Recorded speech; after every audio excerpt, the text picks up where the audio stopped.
from Eluned Morgan, member of the Senedd for Mid and West Wales. Bore da, good morning. Bore da. It's been quite a week of highs and lows for you. I think that's probably fair to say. No, it really has. I lost my poor mother earlier, just at the end of last week, and I've been caring for her for a while, along with a couple of others. So, yeah, it was sad, but she had a lovely life, and actually a very good death, if you can say that. You know, she was cared for at home, she was surrounded by love, and that was lovely. And I just think it's probably important to pay tribute to, you know, all of the people in the health service who were there for her, and it was just lovely. They knew when to kick in and when not to kick in. You know, we were pretty self-sufficient, to be honest, for years, but when we needed them, they were there, and that's true for lots and lots of families around Wales. And you know, very often I think a lot of people kind of send people into hospital when they're at the end of their life, and actually most people want to die at home, and we were really determined for that to happen. So that was lovely. Yeah, there's you mentioned the phrase a nice death. There's that dignity in dying, isn't there? And it sounds like that's what your mother had up until the last days. Yeah, look, everyone goes through this at some stage, and I just think as a society we don't really work with death well. You know, we don't talk about it, we don't prepare for it, and you know, it is a part of life, and it is really important that we try and recognize that. You know, she was 93, so you know, this was a good long life, and so many people suffer tragedies and difficult times, and I just think if you can, just preparing for the end in a dignified way is actually quite liberating. Yeah. And if you need support with that, consult with your GP. Look at the nearby charity, Sandy Bear Children's Bereavement Charity, if that's your circumstance. Megan Starr Foundation that's been honoured, the King's List as well this week. There's lots of organisations. Yeah. Isn't that great to see something from tragic circumstances being recognised for the work they're doing and moving premises? It's brilliant. So, and as you say, preparing for it hopefully reduces that shock and that stigma. And I imagine you had a bit of a shock when the social media post went out and the literal hundreds of well wishes that came in. It does make you feel less isolated, I assume. Oh, definitely. And I was in two minds as to whether I should put anything up, because, you know, I don't want to mix my personal and private, but actually it's a really good way of letting people know very quickly, you know, because lots of my friends and the people who I grew up with and she grew up with needed to know. And it was an overflowing love. It was her, you know, who opened our home when we were young, and she brought up lots and lots of people who just came to our house, and it was just wonderful to see that response. Yeah, it's lovely to that heartwarming feeling in tragic circumstances. And well, we talked about this last week, is that life, we've had Noah and the Whale on earlier. Life goes on, and you are a representative of Mid and West Wales, as well as another role that you've got, and you've been here, there, and everywhere. There's some very exciting new ventures for North Wales in particular, which might have a knock-on effect down here, or certainly new industries anyway. Yeah, and I think it's probably worth talking about that, because actually, you know, the world is changing, and we need to change with the world and to grab some of the opportunities that there are to lock in future jobs. And that's what I was doing towards the end of last week. We had this massive announcement of a new nuclear development in North Wales. These are called small modular reactors. It's the first time they're going to be done in Europe. And they're being built by Rolls-Royce. So this is a quality company. So there'll be literally thousands of jobs in the construction, and then hundreds of jobs when it happens. They're kind of small nuclear power stations. I know that sounds a bit ridiculous, but they, for every one of these these centres, they can power 1 million homes. And they're talking about building at least 3 to start with in North Wales. And the other thing that's interesting is that, and they go up much, much quicker than the really big nuclear power stations. But the other thing that's interesting is, we've been hearing this week from the head of Google, for example, about what's happening with AI and the drive. And we know in Wales they're expecting people to consume 3 times as much electricity by 2050 as we do today. So where's that power going to come from? We're all starting to use AI now. That takes up a lot of energy. So the other announcement, which was slightly lost actually last week, is that there's going to be an AI growth zone right next door to this nuclear power development, so that it can power, and there'll be thousands of additional jobs associated with that as well. So, this is Wales moving into the next generation of jobs, and that's really, really great. And that ambition that's driving change in North Wales is also driving change, I think, in West Wales. It's incredible. When I saw it, I was thinking, what, Wales is getting this infrastructure, it's creating this many jobs. And of course, that Anglesey area, there was the bidding for the free ports. You ended up giving 2, not just the one, because you saw the impact was seen there, which is great. And of course, Milford Haven forms part of this South Wales Freeport region. There's lots of talk about this offshore winds and engineering coming. I imagine that there will be some benefits all along this west coast now for what could be possible. My goodness, yeah. And Milford Haven is set to become one of the UK's major net zero energy hubs. And that labelling of that area as a Celtic free port, along with Port Albert, that's expected to bring 11,500 jobs, £8.5 billion investment. So already there's been a final business case approved by the Welsh government with the UK government.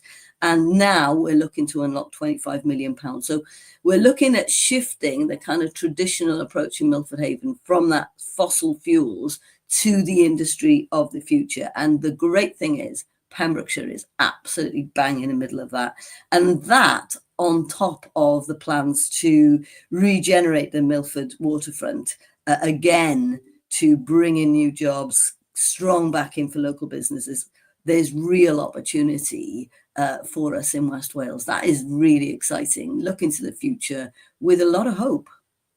It really is. And I remember we talked a couple of months ago now, it feels like, about getting the knowledge to stay here in Pembrokeshire, and these opportunities allow people to live, work and thrive here in West Wales in particular.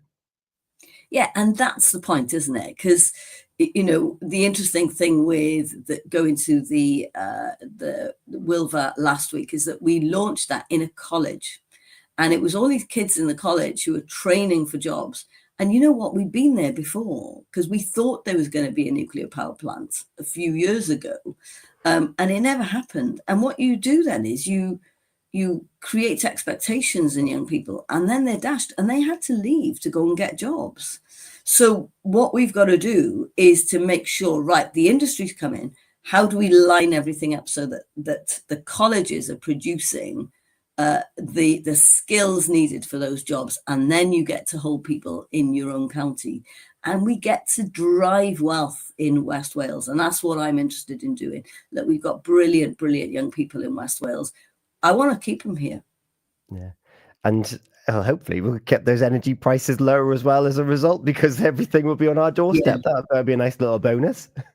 Yeah, so I do think it's worth reflecting on that, because look, the price of energy, we all see our bills coming through, and it's eye-watering, and you just think, God, these went up a while ago, and they went up at the time of the invasion of Ukraine, right? So all of a sudden, the gas that people buy from Europe, okay, that was switched off effectively, and most of the energy in this country is linked to the price of gas. And of course, the price of gas, that forced the price of gas to go up massively. And it's kind of stayed there. So until we can reduce our dependency on other areas, on foreign countries to supply us, we're always going to be subject to what's going on somewhere else. So it makes sense for us to try and create as much as we can. And we've got this amazing opportunity. We've got the right conditions. We've got wind off the coast of West Wales. We happen to be in this situation. We can take advantage of that, and we really need to do that. It is an exciting future. We're looking forward to getting more of a roadmap. Every conversation we've had for the last 2 years, it's getting these jigsaw pieces in place, and it feels like more and more are being laid down now. And we're looking forward to that. Did you think there'll ever be that one moment that's like, oh look, it's here now, or is it just a continuous puzzle piece going down? I think it's just going to build and build and build, because already, there's been massive investment in the port of Milford Haven to prepare, for example, for us getting this offshore wind going. We've got an investment summit coming up where the people who are going to be developing that offshore wind, we've been looking to them to, right, what does this actually mean for us? What's it mean in terms of jobs?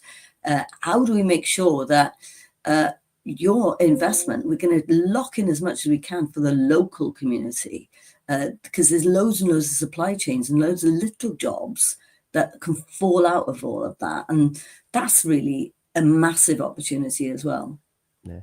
And you allude there to like a supply chain, and you took a question a couple of weeks ago about Cardiff Airport, and you mentioned about the supply chain for Cardiff Airport, how it supports different regions in Wales. Yes, there's improvement that's needed, and you alluded to there's more and more direct flights coming out of Cardiff Airport and going into and out of, and you were like, you never know, that there might even be some more just around the corner. Yesterday, WestJet from Canada have announced direct flights to Toronto. How cool is that? I think that is really good, really exciting, and I hope people will take the opportunity to fly from Cardiff Airport to, that is a really good destination. So, and it was great actually, because it was launched by the hockey team, and lots of them were Canadian. So that was great fun. But the other thing that happened this week, of course, is we had the announcement that we're going to have the Euros in the United Kingdom and Ireland, and the opening match is going to be held in Cardiff. And again, if we didn't have an airport, I'm not sure if they'd have come. So, people are always like, why are you as a government owning an airport? There's a reason for that. It's actually really important for us to land these things, which actually helps us to, you think about the money that will come in from hosting that. But more than that, it's the kind of broader economic opportunities, making sure that we can fly things in for the industries around the airport. All of that is really important as well. Yeah, just in a 10-minute conversation, we've unlocked loads of potential and possibilities, and they're not just abstract ideas, they're actually pen to paper. There's things going to North Wales. There is development happening in West Wales. Cardiff Airport's getting more links. There's the Euros are coming to the National Stadium of Wales. I think it's going to be crowned for that particular competition. It's an exciting time to be here. I think it is. And I think what we've got to do is to look to the future with hope and ambition, and make sure that our people are skilled up, ready to take up those opportunities. And places like Pembrokeshire College, our schools, they've got to make sure now that they are ready for this, that they're preparing young people. And the young people, I think, need to recognize, look, these are opportunities. There are really good quality jobs here. And we need to try and direct them into those quality jobs. So that's massive opportunities. Yeah, something to consider for the future. Denise has been in touch. Will anything be done about Haverfordwest Airport and, of course, other airfields around South Wales? Because there's many hangovers from World War II in particular. So that's something to keep on our radar, to consider. Will we ever get jumbo jets flying into Haverfordwest? Something for the future. Yeah, I think that might be a bit ambitious. But I was really intrigued to read recently how many airports there were in airfields there were in Pembrokeshire during the Second World War. There were loads of them. It's about 12 or 15. It was quite incredible. So, those facilities exist. And look, are they going to turn in commercial places? I shouldn't think so. But, having those facilities is always a good thing. Yes, thank you so much. And so let's take a look then. What's on your calendar for the next couple of days and into the next 7 days?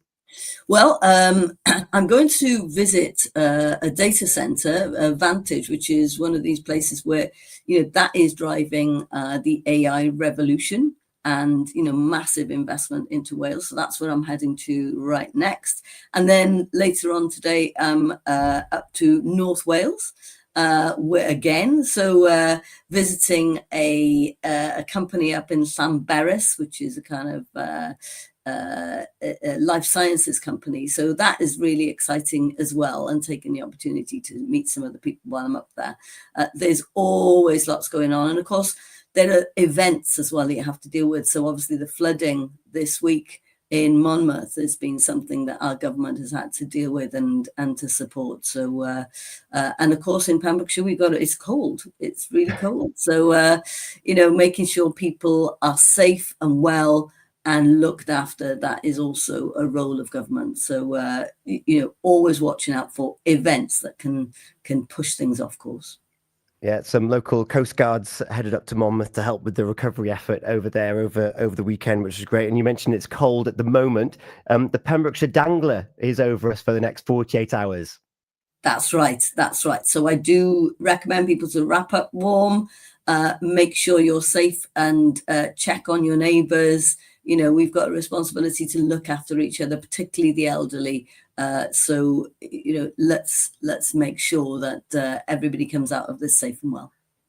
And we've covered most sectors that are our prime sectors here in Pembrokeshire. Coming up at 9 o'clock, we've got some of the team from Alchemy Business Finance looking at financing the agricultural sector, joining us in just under an hour's time as well. Eluned, thank you so much for your time as ever on these Wednesday mornings. And yeah, we look forward to next week already. You've got another track lined up for us from a movie soundtrack, I think it's from. That's right, yeah. And just before I mention that, just a shout out to Paul Sartori, who were great as well, and couldn't have been more efficient. This is Miley Cyrus, "Dream as One." So this is quite a catchy tune. So I was quite interested in playing this morning. Eluned Morgan, member of the Senate for Mid and West Wales. Thank you so much as ever for your time. Diolch o galon. Diolch yn fawr. Wonderful Wednesday, sponsored by Price and Kelway Solicitors. Celebrate